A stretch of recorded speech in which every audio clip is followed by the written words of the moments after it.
Assalamualaikum warahmatullahi wabarakatuh. Bismillahirrahmanirrahim. Alhamdulillahirabbil alamin. Assalatu wassalamu ala asyrafil anbiya'i wal mursalin Sayyidina wa maulana Muhammadin wa alihi wa ashabihi ajma'in, amma ba'du. Kaum muslimin dan muslimat rahimakumullah. Kesempatan kali ini saya ingin menjelaskan atau menerangkan tentang was-was, baik penyebabnya ataupun cara menangani atau menghilangkan was-was itu sendiri. Kaum muslimin dan muslimat rahimakumullah, was-was adalah salah satu dari bisikan setan. Ciri-cirinya adalah menghukumi sesuatu dengan tanpa dasar, dengan tanpa dalil. Ini ciri was-was. Hampir sama dengan ragu memang. Antara asyak dan waswas itu hampir sama, cuma ada bedanya. Ya, perbedaannya, kalau ragu itu timbulnya dari dalil. Ya. Kalau waswas itu menghukumi sesuatu dengan tanpa dalil. Nah, timbulnya was-was ini adalah disebabkan bisikan setan. Ya, contoh saat wudhu, terkadang seseorang sudah niat, dibilang tidak niat, sudah sah niatnya, tidak sah niatnya. Nah, seperti itu. Padahal secara fikih itu sudah sah. Itu was-was. Nah, sekarang apa penyebabnya? Penyebabnya adalah ketidaktahuan. Ya, ketidaktahuan. Sehingga karena tidak tahu, dia menghukumi sesuatu sesuai pemikirannya. Sehingga pikirannya berubah-ubah, ya, kadang begini, kadang begitu, mendengarkan ini, mendengarkan itu, bisa berubah-ubah pikirannya, sehingga timbullah was-was. Ya. Oleh karenanya, bagi kaum muslimin dan muslimat yang mengalami was-was, ya, pelajari dulu apa penyebab was-wasnya. Kalau was-wasnya di masalah najis, pelajari najis itu apa. Ya.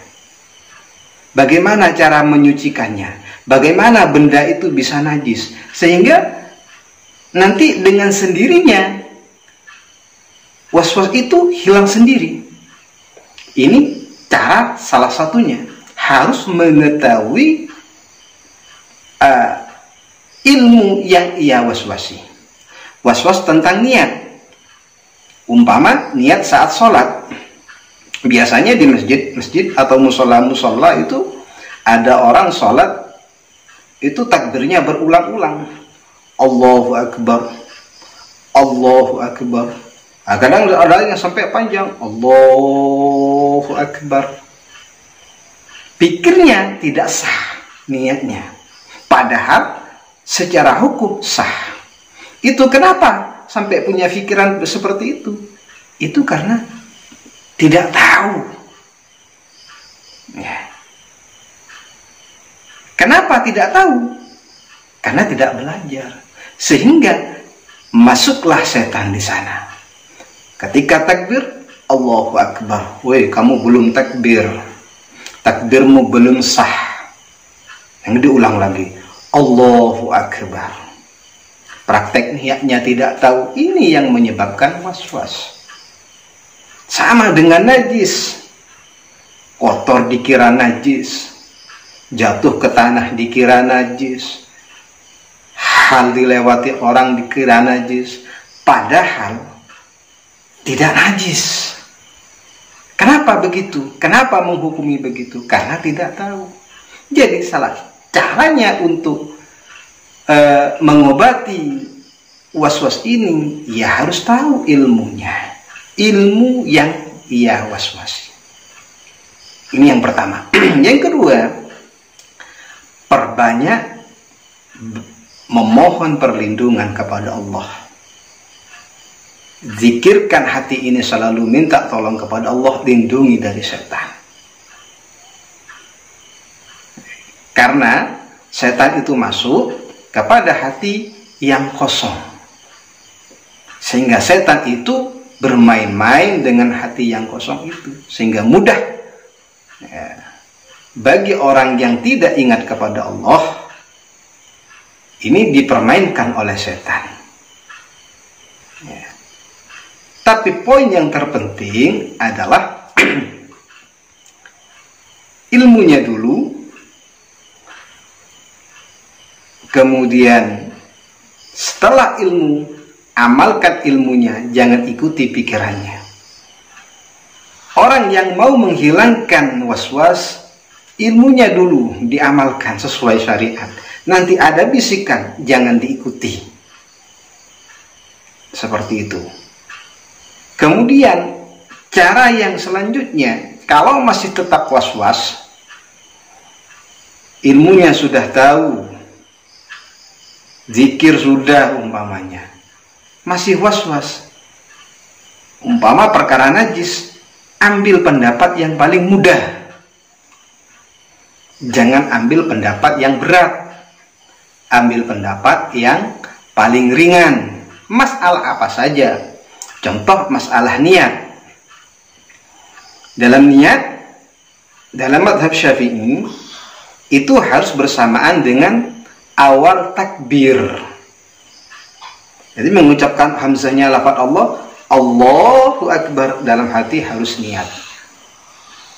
Ya, ini hakikatnya niat. Sebab yang dikatakan niat adalah fi'lu syai'in muqtaranan bi fi'lih. Akan tetapi pendapat ulama yang lain, termasuk Syafi'iyah juga, adalah yang dimaksud yang penting bersamaan, meskipun tidak harus bersamaan dengan hamzahnya takbir.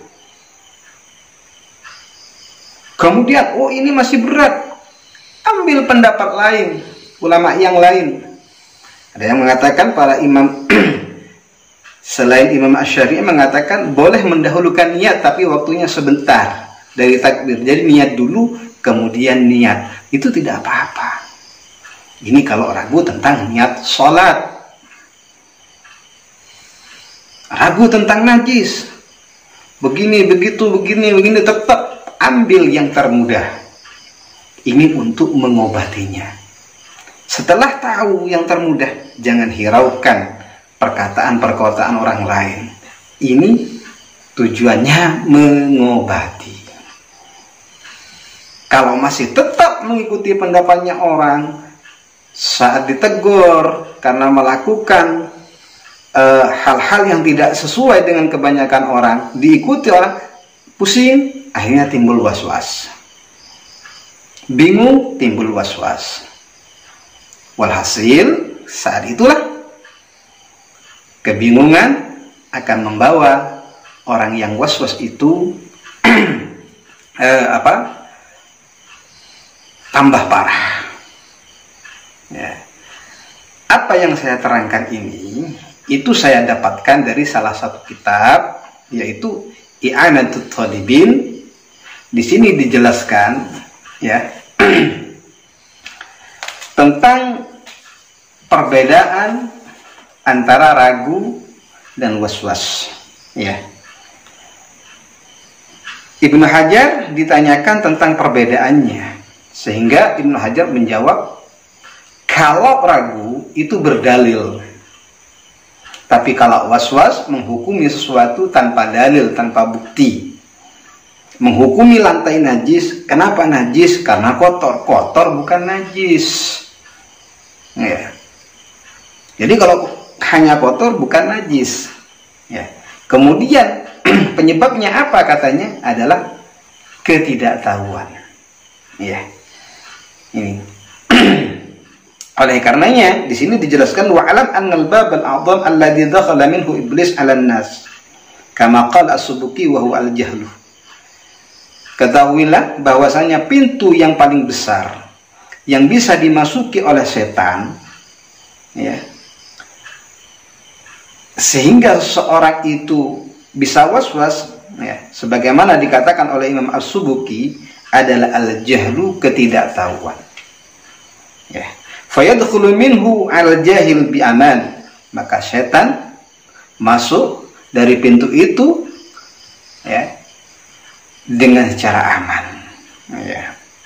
Wa ammal alim, kalau orang yang ngerti, fala yadkhulu alaihi illa Musa riqatan. Ya. Kalau orangnya alim, setan tuh nggak bakal masuk kecuali sembunyi-sembunyi. Ya. Karena ada penjaganya, apa? Ilmu yang jaga. Ya. Oleh karenanya kaum muslimin dan muslimat rahimakumullah, sebelum Anda jenengan-jenengan ini melakukan sesuatu, ketahui ilmunya dulu. Ya. Karena jenengan melakukan ibadah tanpa tahu ilmunya, ini bisa berbahaya. Lakukan sesuai syariat. Jangan lakukan hal-hal yang tidak sesuai syariat. Lakukan sesuai sunnah Nabi. Jangan lakukan hal-hal yang tidak sesuai dengan sunnah Nabi. Karena ini bisa mendatangkan was-was. Contoh seperti berlebihan menggunakan air. Ini termasuk juga penyebabnya was-was. Nambah, karena biar mantap, aku tidak seperti itu. Ya. Itulah kaum muslimin rahimakumullah. Kurang lebihnya wallahul muwaffiq ila aqwamit thariq. Assalamualaikum warahmatullahi wabarakatuh.